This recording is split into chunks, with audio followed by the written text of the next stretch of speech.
हसे ततो नो अभ्यम करो सन्नम करो प्रजाभ्यो अभ्यम न पशुभ्यः अम्बे अम्बिके अम्बालिके नो मानयति कंचन ससत्यस्वकः सुभद्रिकां काम्पीलवासिनीं।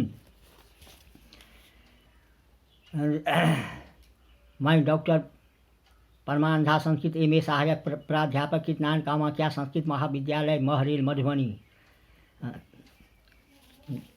छात्रों, आज मैं उपशास्त्री द्वितीय वर्ष में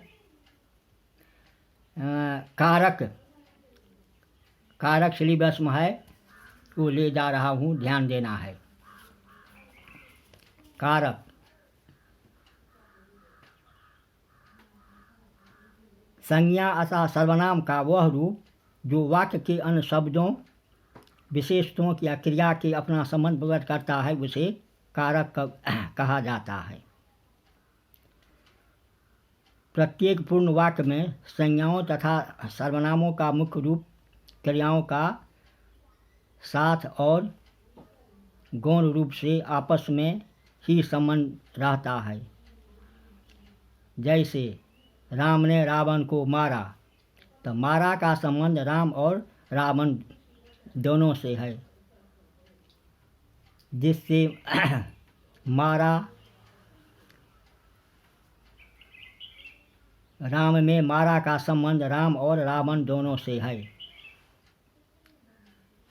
जिसमें मारा राम ने किसे मारा, रावण को। राम और रावण का क्रिया के साथ तो संबंध ही है, साथ ही इन दोनों में भी एक संबंध है।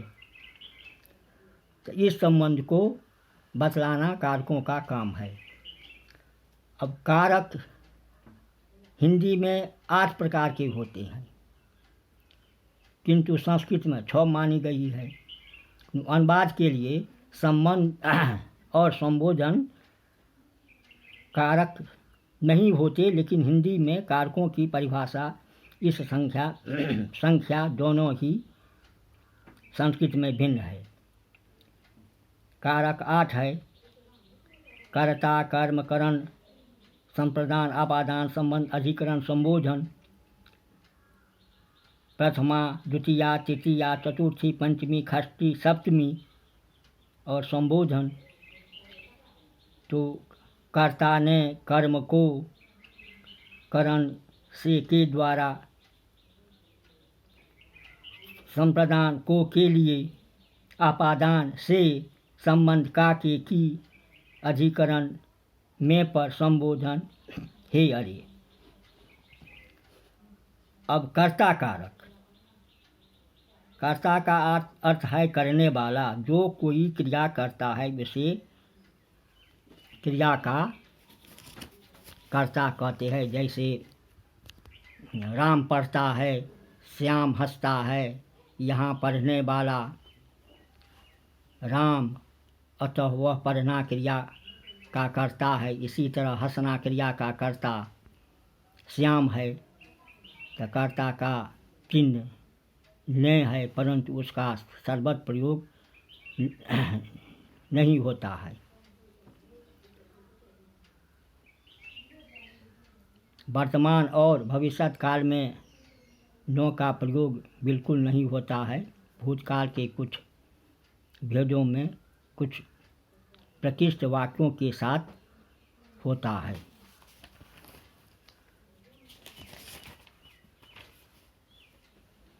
कर्म कारक। जिस पदार्थ पर कर्ता की क्रिया का फल पड़े उसे कर्म कारक कहते हैं।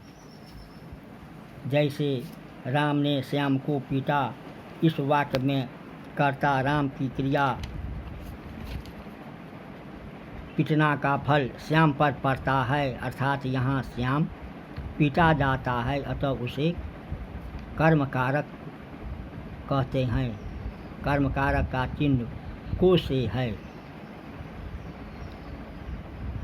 प्रायः अचेतन पदार्थों के साथ और कभी कभी चेतन पदार्थों के नाम भी को चिन्ह लुप्त रहता है। जैसे मैंने आम खाया, मैंने एक आदमी देखा, उसने सीता को देखा, इस तरह से है। कर्ण कारक जो क्रिया की सिद्धि में साधन के रूप में काम आते हैं उसे कर्ण कारक तृतीया विभक्त कहते हैं। इनका चिन्ह से है। उसने कलम से लिखा। यहाँ लेखन क्रिया का साधन कलम से है, अतः इसे कर्ण कारक कहते हैं। कर्ण का से चिन्ह कहीं कहीं लुप्त रहता है, जैसे आँखों देखा कानों सुना, अर्थात आँखों से देखा कानों से सुना, इस प्रकार इत्यादि आता है।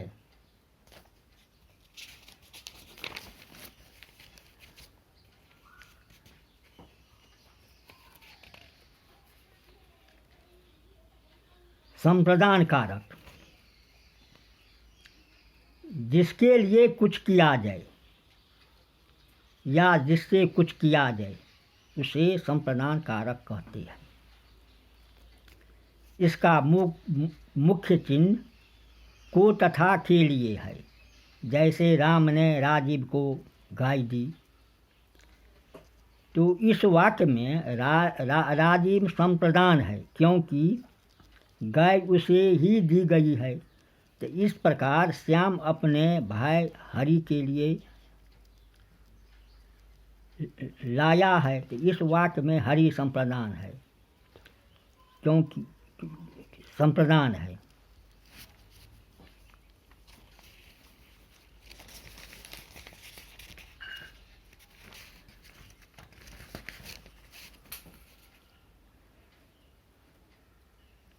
अपादान कारक जिससे कोई वस्तु अलग हो उसे अपादान कारक कहते हैं। इसका चिन्ह से है। जैसे पेड़ से पत्ता गिरता है, मोहन घर से आता है। इन वाक्यों में पेड़ और घर अपादान है, क्योंकि गिरते समय पत्ता पेड़ से अलग होता है और आते समय मोहन अपने घर से। तो कहने का अभिप्राय है कि अपादान कारक पंचमी विभक्त, तो जहाँ से कोई वस्तु अलग हो पृथक हो उसे अपादान कारक पंचमी विभक्त कहते हैं। इसका और कुछ नियम भी है, जैसे धूर्मपाये पादानम अपादाने पंचमी भृतार्थानाम भाई हेतु पंचमी तृतीया। इस तरह से इसका और कुछ भेद आते हैं।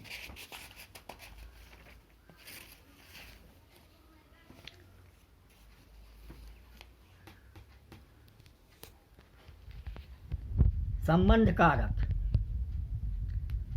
जिस संज्ञा या सर्वनाम से किसी दूसरे शब्द का संबंध या लगाव जान पड़े उसे संबंध कारक कहते हैं।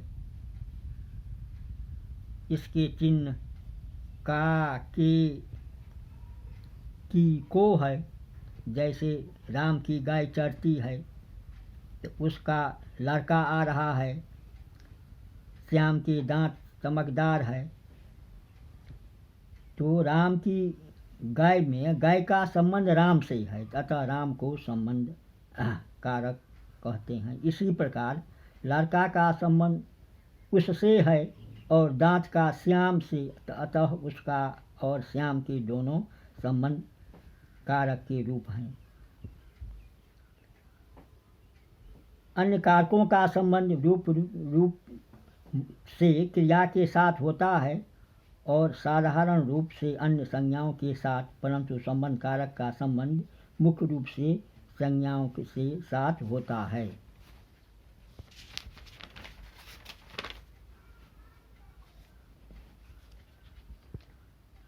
खस्ते संबंधी संबंध कारक में षष्ठी विभक्ति होती है।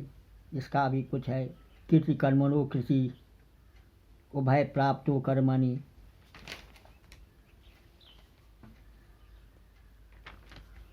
इस तरह से षष्ठी संबंध का नियम है।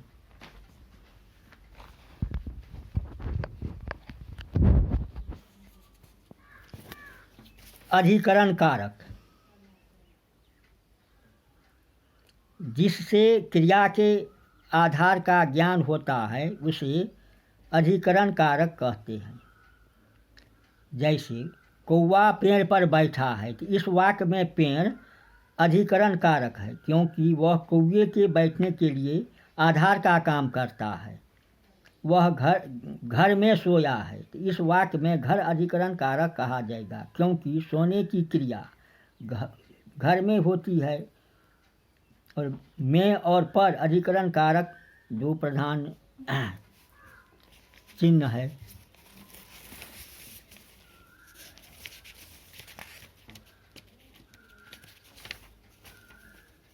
में अधिकरण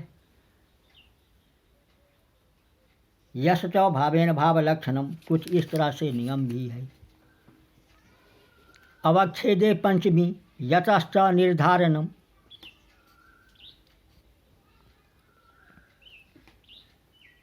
निमित्तार्थ कर्मयोगे या संप्रदाने सप्तमी या निमित्तार्थी। इस तरह से अधिकरण कारक में है।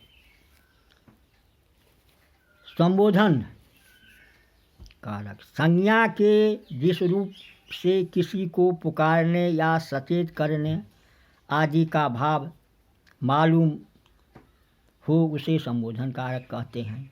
इसके चिन्ह हे, अरे आदि हैं। तो अरे श्याम तुझे क्या हो गया है, हे भगवान इस गरीब की रक्षा कीजिए। तो इन वाक्यों में अरे श्याम और हे भगवान संबोधन कारक है, क्योंकि इन पदों द्वारा इन दोनों को पुकारा जा रहा है। संबोधन का चिन्ह कभी कभी लुप्त भी रहता है, जैसे मोहन तुम कहाँ गई थी।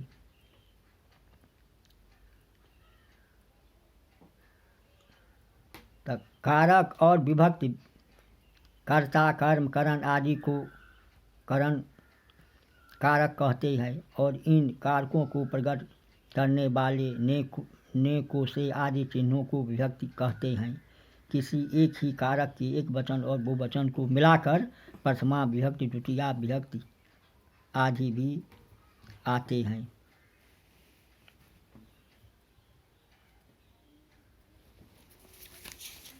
वचन में संस्कृत से भिन्न अकारांत पुल्लिंग संज्ञाओं के अंतिम आकार का एकार हो जाता है यदि उसके बाद कारक विभक्ति का प्रयोग हो।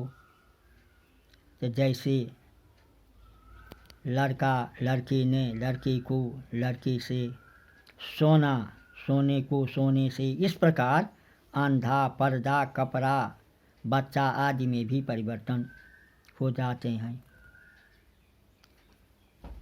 अपवाद संबोधक शब्द यदि दादा, काका, मामा, चाचा आदि आते हैं। बहुवचन में संस्कृत से भिन्न शब्दों में विभक्ति का प्रयोग रहने पर संज्ञाओं में तथा यों प्रत्यय लगते हैं, जैसे लड़के लड़कों ने, लड़कों को। आकारांत संस्कृत से भिन्न आकारांत तथा हिंदी के या अंत वाले शब्द के अंतिम स्वर को ओ बनाकर बहुवचन कारक रूप बनाया जाता है। जैसे घरों ने, घरों से, घरों में, बातों ने, बातों से, बातों में। इस प्रकार छात्र, गृहस्थ, मुखिया आदि में भी परिवर्तन हो जाते हैं। संस्कृत के हलन शब्दों का बहुवचन कारक रूप में भी अंत में ओ लगाकर बनाया जाता है। जैसे विद्वान, विद्वानों ने, विद्वानों को, सरित, सरितों ने, सरितों से। ह्रस्व या दीर्घ इकारांत शब्दों को अंतिम स्वर में अंत में यों लगाकर तथा भिन्न इकार का इकार बनाकर बहुवचन का कारक रूप बनता है। जैसे मुनि मुनियों ने मुनियों को आदि, शक्ति शक्तियों ने शक्तियों को शक्तियों से आदि, धनी धनियों ने धनिकों को धनियों से आदि, नदी नदियों ने नदियों को नदियों से आदि। संस्कृत के आकारांत शब्दों तथा सभी उकारांत उकारांत एकारांत और औकारांत शब्दों के अंत में ओ लगाकर तथा अंतिम उकार को ह्रस्व करके बहुवचन की कारक रचना की जाती है।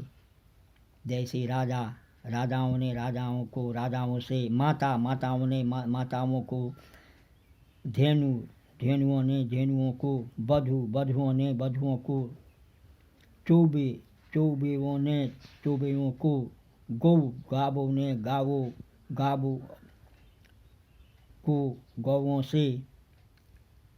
जिन हिंदी शब्द के अंत में ओ हो बहुवचन का आकार रचना के लिए उन्हें ज्यों का त्यों प्रयुक्त करते हैं। जैसे सरसों सरसों ने सरसों को संबोधन के एक वचन में कारक रचना के लिए आकारांत शब्दों को ज्यों का त्यों रखे जाते हैं, परंतु संस्कृत के इकारांत तथा उकारांत शब्दों को इकार एवं उकार के स्थान में कभी कभी क्रमशः यकार और उकार भी कर देते हैं। हाँ छात्रों, तो सिलेबस में उपशास्त्री द्वितीय वर्ष सामान्य संस्कृत है, तो कारक सामान्य विभक्तियाँ आपको दिए गए हैं। और भी इसमें है, लेकिन आज हम कारक पर कहे हैं। तो इस लॉकडाउन के तहत व्याकरण है, इसको पढ़ने से होगा। तो इस लॉकडाउन में अपने घर में रहना है, पढ़ना है और समाज में ऐसे लोगों को अपना सलाह भी देना है।